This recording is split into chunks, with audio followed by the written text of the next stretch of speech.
Solve this system by elimination. Scale the x terms to 11x and negative 11x, so they cancel when we add.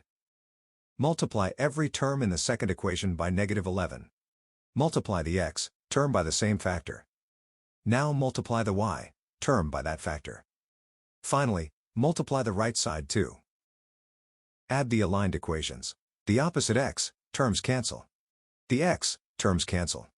The y terms combine to 15y, and the right sides combine to 30.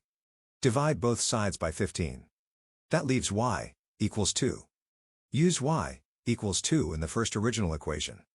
Replace y with 2. The remaining x term equals 0. Divide both sides by 11. X equals 0. The solution is x equals 0 and y equals 2. It makes both original equations true.